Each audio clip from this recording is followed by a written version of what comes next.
കരിമ്പനും മഷിക്കറയും ചെളിയും പിടിച്ച ബാഗാണെങ്കിലും നമുക്ക് പുതിയതുപോലെ ആക്കിയെടുക്കാൻ ഈ ടിപ്പ് ചെയ്താൽ മതി. സ്കൂൾ തുറക്കാറായപ്പോഴേക്കും മഴയുമായി. എത്ര നല്ല ബാഗും ഷൂസും ഒക്കെ വാങ്ങിക്കൊടുത്താലും ഒരു മാസം ആകുമ്പോഴേക്കും നല്ലൊരു പരുവത്തിലായിരിക്കും നമ്മളെ മക്കൾ കൊണ്ടുവരുന്നത്. അതൊക്കെ ഒന്ന് വൃത്തിയാക്കിയെടുക്കാനുള്ള ബുദ്ധിമുട്ട് നല്ലൊരു ജോലി തന്നെയാണ്. അല്ലെങ്കിൽ എല്ലാവർക്കും പുതിയ ബാഗ് വാങ്ങാൻ പറ്റിയെന്ന് വരില്ല. പലരും കഴിഞ്ഞ വർഷത്തെ ബാഗ് വൃത്തിയാക്കി എടുത്താണ് ഈ പ്രാവശ്യം കൊണ്ടുപോകുന്നത്. ഇത് മോൻ്റെ കഴിഞ്ഞ വർഷത്തെ ബാഗാണ്. സ്കൂൾ തുറക്കാറാവുമ്പോഴാണല്ലോ നമ്മളെല്ലാവരും ബാഗ് ശ്രദ്ധിക്കുന്നത്. ഈ ബാഗ് തന്നെയാണ് ഞാൻ ഈ വർഷവും കൊടുത്തു വിടുന്നത്. നല്ല ക്വാളിറ്റിയുള്ള ബാഗൊക്കെ ആണെങ്കിൽ ഇങ്ങനെ ഒന്ന് ശ്രദ്ധിച്ചാൽ 2-3 വർഷം വരെ ഉപയോഗിക്കാൻ പറ്റും. ഒരുപാട് ചെളിയൊക്കെ ഉള്ള ബാഗാണെങ്കിൽ ആദ്യം ബാഗിന് മുകളിലായി അല്പം വെള്ളം ഒന്ന് തളിച്ചു കൊടുക്കണം. ഇനി ഈ ബാഗ് കഴുകിയെടുക്കാനായി നമ്മുടെ വീട്ടിൽ എപ്പോഴുമുള്ള 3 ഐറ്റംസ് വെച്ച് നമുക്കൊരു മിക്സ് തയ്യാറാക്കിയെടുക്കാം. നമ്മൾ ഉപയോഗിച്ച ശേഷം വലിച്ചെറിയുന്ന കോൾഗേറ്റിൻ്റെ ഈ കവർ മതി. ഇതിനുള്ളിലേക്ക് അല്പം വെള്ളം ഒഴിച്ചു കൊടുത്ത് ഇതിനുള്ളിലുള്ളതെല്ലാം കഴുകി ഈ പാത്രത്തിലേക്ക് ഒഴിച്ചു കൊടുക്കുക. ഇത് നല്ലൊരു ക്ലീനിങ് ഏജൻറ്റാണ്. ടൂത്ത് പേസ്റ്റുകളൊക്കെ തീർന്ന ശേഷം അതിൻ്റെ കവറുകൾ ആരും കളയരുത്. ഇതുകൊണ്ട് നമുക്ക് ഒരുപാട് ഉപയോഗങ്ങളുണ്ട്. ഈ കവറിനുള്ളിൽ മുഴുവനായും ഞാൻ ഈ പാത്രത്തിലേക്ക് ചേർത്ത് കൊടുത്തിട്ടുണ്ട്. ഇനി അതിൽ കട്ട പിടിച്ച് കിടക്കുന്നതൊക്കെ കൈകൊണ്ടൊന്ന് കലക്കിയെടുക്കുക. ഇനിയും വേണ്ടത് ഒരു ചെറുനാരങ്ങയാണ്. ഇതിൻ്റെ നീര് മുഴുവനായും പിഴിഞ്ഞ് ഇതിലേക്ക് ചേർത്ത് കൊടുക്കുക. ഇതിനുള്ളിൽ വീണ കുരുവൊക്കെ നമുക്കൊന്ന് മാറ്റിക്കളയാം. ഇനിയും വേണ്ടത് ഡിഷ് വാഷാണ്. നമ്മുടെ കയ്യിൽ അവൈലബിൾ ആയിട്ടുള്ള ഡിഷ് വാഷ് ഏതാണോ അതിൽ നിന്ന് 1 സ്പൂൺ ചേർത്ത് കൊടുക്കുക. നമ്മൾ എന്തൊക്കെയാണ് കഴുകാൻ എടുക്കുന്നത് അതിൻ്റെ അളവിനനുസരിച്ച് വേണം ഇത് തയ്യാറാക്കിയെടുക്കാൻ. ഞാനൊരു ബാഗും ഒരു ഷൂവും കഴുകാനുള്ള അളവിലാണ് ഇതെടുത്തിരിക്കുന്നത്. ഇനി ഇതുപോലുള്ള പഴയ ഒരു ബ്രഷ് കൊണ്ട് ഇത് നല്ലതുപോലെ മിക്സ് ചെയ്തെടുക്കുക. നമ്മളിതിൽ ചേർത്ത നാരങ്ങ നീര്, ടൂത്ത് പേസ്റ്റ്, ഡിഷ് വാഷ് ഇതെല്ലാം തന്നെ നല്ലതുപോലെ മിക്സായി ഒരു ക്രീമി കൺസിസ്റ്റൻസിയിലാക്കിയെടുക്കുക. ഇനിയും ഈ മിക്സ് ബാഗിൻ്റെ ചെളിയുള്ള ഭാഗങ്ങളിലെല്ലാം തേച്ച് കൊടുക്കുക. ആദ്യം ഞാൻ ഈ ബാഗിൻ്റെ കരിമ്പനൊക്കെ അടിച്ച ഈ സൈഡിലാണ് തേച്ച് കൊടുക്കുന്നത്. ഇതിൻ്റെ ഒരു കയ്യിൽ മാത്രമായി തേച്ച് കൊടുത്ത ശേഷം മറ്റേതുമായിട്ടുള്ള ഡിഫറൻസ് ഞാൻ കാണിച്ചു തരാം. ഇങ്ങനെ എല്ലായിടത്തും ഒന്ന് തേച്ച് കൊടുത്ത ശേഷം ഈ ബ്രഷ് കൊണ്ട് ചെറുതായിട്ടൊന്ന് ഉരച്ചു കൊടുത്താൽ മതി.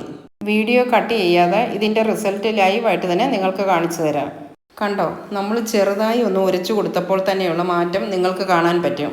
ഒരു ടിഷ്യൂ കൊണ്ട് ഇതൊന്ന് തുടച്ചു മാറ്റിയ ശേഷം നമുക്കൊന്ന് കണ്ടു നോക്കാം ഇത് എത്രമാത്രം വൃത്തിയായിട്ടുണ്ടെന്ന്. സത്യം പറഞ്ഞാൽ ഇത് കണ്ടിട്ട് നിങ്ങൾക്ക് തന്നെ അത്ഭുതം തോന്നുന്നുണ്ടല്ലേ? നോക്കൂ, ഇതിലെ ചെളിയെല്ലാം ഈ ടിഷ്യൂവിൽ പറ്റിപ്പിടിച്ചിരിക്കുന്നത്. ഇതിൻ്റെ സൈഡിലും മറ്റുമുള്ള കരിമ്പനും ചെളിയും എല്ലാം നല്ലതുപോലെ തന്നെ മാറിക്കിട്ടിയിട്ടുണ്ട്. ഇത് രണ്ടും തമ്മിലുള്ള ഡിഫറൻസ് ഒന്ന് കണ്ടു നോക്കൂ. നിങ്ങൾക്ക് മനസ്സിലാവും ഇത് എത്രമാത്രം വൃത്തിയായിട്ടുണ്ടെന്ന്. ഇനി ഇതുപോലെ തന്നെ ഈ സൈഡ് നമുക്ക് വൃത്തിയാക്കിയെടുക്കാം. സ്കൂൾ തുറക്കുമ്പോഴേക്കും പുതിയ ബാഗ്, ഷൂസ്, യൂണിഫോം, ബുക്സ് ഇതിനെല്ലാം കൂടി നല്ലൊരു തുക തന്നെ മാറ്റി വെക്കേണ്ടി വരും. 2-3 കുട്ടികളൊക്കെ പഠിക്കുന്ന വീടുകളിലെ കാര്യം പറയാനില്ല. പിന്നെ പൈസ ഉള്ളവർക്ക് അതൊരു ബുദ്ധിമുട്ടായി തോന്നാറില്ല. പ്രത്യേകിച്ചും വരുമാനം കുറവുള്ള വീടുകളിൽ സ്കൂൾ തുറന്നു വരുന്ന സമയം നല്ലൊരു ടെൻഷൻ തന്നെയാണ്. നമ്മുടെ വീട്ടിലെ ബുദ്ധിമുട്ടുകളും നമ്മുടെ വരുമാനവുമൊക്കെ കുട്ടികൾക്കൊക്കെ പറഞ്ഞ് മനസ്സിലാക്കി കൊടുക്കണം. ഒരുപാട് ചീത്തയാകാത്തതും കീറാത്തതും ഒക്കെ ആയ ബാഗൊക്കെ ആണെങ്കിൽ ഇതുപോലൊക്കെ ഒന്ന് ക്ലീൻ ചെയ്തെടുത്താൽ പിറ്റേ വർഷവും ഉപയോഗിക്കാൻ പറ്റും. കൊച്ചു കുട്ടികൾക്കൊക്കെ എത്ര പുതിയ ബാഗ് വാങ്ങിക്കൊടുത്താലും ഒറ്റ മാസം കൊണ്ട് തന്നെ നല്ല പരുവത്തിലാക്കി കൊണ്ടുവരും. ഇടയ്ക്കിടയ്ക്ക് ഇങ്ങനെ ഒന്ന് ക്ലീൻ ചെയ്ത് കൊടുക്കണം. എപ്പോഴും നല്ല പുതിയ ബാഗ് പോലെ തന്നെ ആക്കിയെടുക്കാം. ഓരോ പ്രാവശ്യം കഴുകുമ്പോഴും ബാഗ് മുഴുവനായും വെള്ളത്തിൽ മുക്കി കഴുകേണ്ട കാര്യമില്ല. ആ ചെളിയുള്ള ഭാഗത്തൊക്കെ ഈ മിക്സ് ഒന്ന് തേച്ച് കൊടുത്ത ശേഷം ഒരു നനഞ്ഞ തുണി കൊണ്ടൊന്ന് തുടച്ചെടുത്താൽ മതി.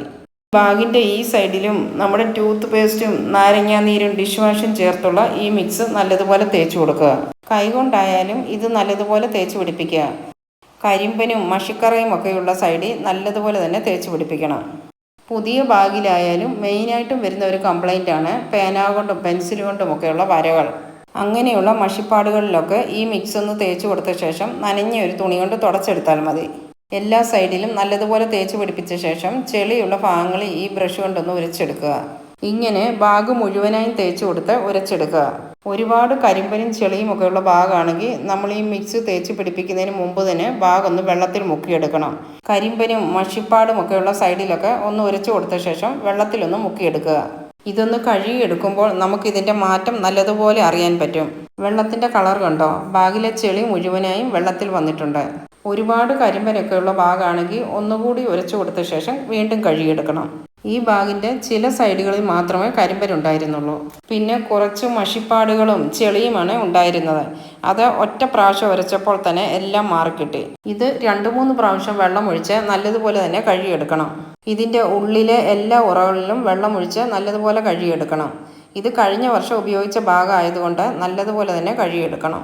നോക്കൂ, ഇപ്പോൾ ഇത് കണ്ടാൽ പുതിയ ഭാഗമല്ലെന്ന് ആരും പറയില്ല. അത്രയ്ക്ക് മാറ്റമാണ് കിട്ടിയിരിക്കുന്നത്. ഇതിൻ്റെ ഉൾഭാഗമൊക്കെയും നല്ലതുപോലെ തന്നെ ക്ലീനായി കിട്ടിയിട്ടുണ്ട്. എല്ലാ പ്രാവശ്യം വൃത്തിയാക്കുമ്പോഴും ഇങ്ങനെ വെള്ളത്തിൽ മുഴുവനായി മുക്കിയെടുത്ത് കഴുകണ്ട. നനഞ്ഞ തുണി കൊണ്ടൊന്ന് തുടച്ചെടുത്താൽ മതി. ഇതിപ്പോൾ കഴിഞ്ഞ വർഷത്തെ ഭാഗം ആയതുകൊണ്ടാണ് ഞാൻ നല്ലതുപോലെ തന്നെ കഴുകിയെടുത്തത്. ഇതിനുള്ളിലെ വെള്ളം മുഴുവനായി മാറിപ്പോകുന്നതിന് വേണ്ടി ഇതിങ്ങനെ തല കീഴായി എവിടെയെങ്കിലും തൂക്കിയിടുക. ഇതിലെ വെള്ളമെല്ലാം ഉണങ്ങിക്കഴിഞ്ഞ ശേഷം നമുക്കൊന്ന് കണ്ടു നോക്കാം. കണ്ടില്ലേ, പുതിയ ബാഗ് പോലെ തന്നെ ആയി കിട്ടിയിട്ടുണ്ട്. കുറച്ചുനാൾ നമ്മൾ ബാഗ് ഉപയോഗിക്കാതിരിക്കുമ്പോൾ അതിൻ്റെ സിബ് ടൈറ്റായി പോകാറുണ്ട്. പിന്നെ തുറക്കാനും അടയ്ക്കാനും ഒക്കെ കുറച്ച് ബുദ്ധിമുട്ടാണ്. ഇതുപോലെ അല്പം വാസ്ലിൻ സിബിൽ തേച്ച് കൊടുത്താൽ മതി. നമുക്ക് ഈസി ആയിട്ട് തന്നെ തുറക്കാനും അടയ്ക്കാനും പറ്റും. അതുപോലെ പുതിയ ബാഗ് വാങ്ങുമ്പോഴാണെങ്കിലും സിബ് വലിക്കാൻ പിടുത്തമുണ്ടെങ്കിൽ ഇതുപോലെ 2 സൈഡിലും വാസ്ലിൻ തേച്ച് കൊടുത്താൽ മതി. ഈസിയായി തന്നെ സിബ് മാറ്റാനും പറ്റും. മാത്രമല്ല കൂടുതൽ കാലം സിബ് രണ്ടും വിട്ടു പോകാതെ നിൽക്കുന്നതുമാണ്. വാസ്ലൈന് പകരം മെഴുകുതിരി ഉപയോഗിച്ചാലും മതി. ഇങ്ങനെയൊക്കെ ഒന്ന് വൃത്തിയാക്കിയെടുത്താൽ 2-3 വർഷം വരെ ഈ ബാഗ് ഉപയോഗിക്കാൻ പറ്റും. ഇനി നമുക്ക് ഇതുപോലെ ചെളി പിടിച്ച വൈറ്റ് ഷൂ ക്ലീൻ ചെയ്യാം. നമ്മൾ നേരത്തെ തയ്യാറാക്കിയ ക്ലീനിങ് മിക്സ് കുറച്ച് ബാലൻസ് ഉണ്ട്. ഇത് മതി ഷൂ വൃത്തിയാക്കാൻ. ഈ മിക്സ് ഷൂവിൻ്റെ എല്ലാ സൈഡിലും ഒരു ബ്രഷ് ഉപയോഗിച്ച് നല്ലതുപോലെ തേച്ച് കൊടുക്കുക. ഇതിൻ്റെ ഈ ചരടൊന്ന് ഊരി മാറ്റിയതിന് ശേഷം വേണം തേച്ച് കൊടുക്കാൻ. ഇങ്ങനെ ഷൂവിൻ്റെ എല്ലാ സൈഡിലുമായി ഈ മിക്സ് നല്ലതുപോലെ തേച്ച് കൊടുക്കുക. ഈ ടൂത്ത് പേസ്റ്റ് വൈറ്റ് ഷൂവിന് നല്ലൊരു വെണ്മ കിട്ടാൻ സഹായിക്കുന്നു. നാരങ്ങാ നീര് എത്ര ഹാർഡായ ചെളിയും ഇളകിപ്പോകാൻ സഹായിക്കുന്നു. ഒരു 5 മിനിറ്റ് ഇങ്ങനെ വെച്ച ശേഷം കഴുകിയെടുത്താൽ മതി. ഈ ഷൂ ലേസ് കൂടി നമുക്കിനിയും ക്ലീൻ ചെയ്തെടുക്കാം. ഈ ബാലൻസ് ഇരിക്കുന്ന സൊല്യൂഷനിലേക്ക് അല്പം വെള്ളം ഒഴിച്ചു കൊടുത്ത് ഒന്ന് മിക്സ് ആക്കിയ ശേഷം ഈ ഷൂ ലേസ് അതിൽ മുക്കി വെക്കുക. ഒരു 5 മിനിറ്റ് മാത്രം മുക്കി വെച്ചതിന് ശേഷം കഴുകിയെടുത്താൽ മതി. നല്ലതുപോലെ തന്നെ വെളുത്ത് കിട്ടും. ഇനി ബ്രഷ് ഒന്ന് നനച്ചു കൊടുത്തതിന് ശേഷം ഷൂവിൽ നല്ലതുപോലെ ഒന്ന് ഉരച്ചു കൊടുക്കുക. ഉരച്ചു കൊടുക്കുമ്പോൾ തന്നെ നമുക്ക് കാണാൻ പറ്റും ഇതിലെ ചെളിയെല്ലാം ഇളകി മാറുന്നത്. ഇത് മുഴുവനായും കഴുകണ്ട. നനഞ്ഞ തുണി കൊണ്ടൊന്ന് തുടച്ചെടുത്താൽ മതി. അല്ലെങ്കിൽ പെട്ടെന്നൊന്നും ഉണങ്ങി കിട്ടില്ല. ഞാൻ നനഞ്ഞ തുണി കൊണ്ടൊന്ന് തുടച്ചു കൊടുത്തിട്ടുണ്ട്.